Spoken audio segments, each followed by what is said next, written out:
Today in our modern world, we must always remember that we are baptized priest, prophet, and king. The Lord has given us special people in our lives known as modern-day prophets. Today we will look at 3 of those modern-day prophets.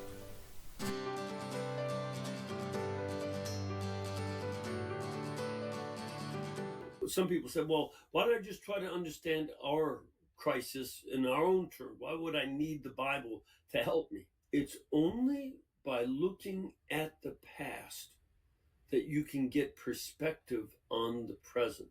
When you live in the present, you are like a fish who takes water for granted.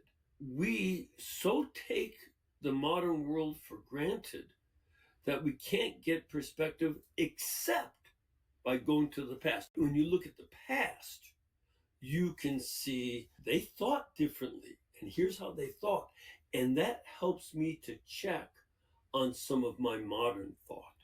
That's a very useful tool.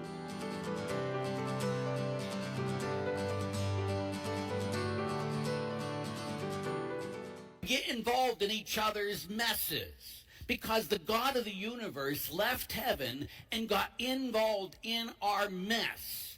He who knew no sin became sin on the cross to redeem us. And so this isn't a private thing. That's not what God calls us to. He's calling us to love one another, to get involved in each other's messes, to be there for each other, to support one another, to encourage one another, to build each other up, to when we need to challenge one another, we challenge one another. If there's conflict, to bring healing to the conflict. We don't do this as individuals. There's no such thing as a lone ranger in Christianity. It's always us. And so if the God of the universe will get involved in our messiness of life, then we get involved in each other's lives. And then the God of the universe tells us that this is what he wants of us, that we love each other. We're there for each other. We come together as a family to worship him.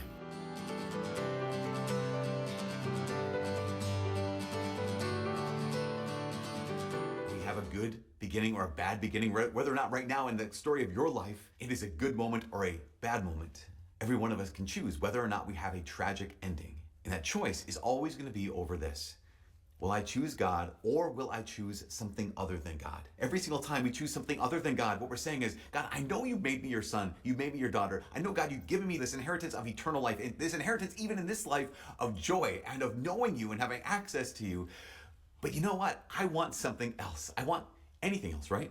The crazy thing is, God lets us get what we've chosen. And how many of us are on our way to writing a tragic ending to our lives? And it's tragic because it didn't have to be that way.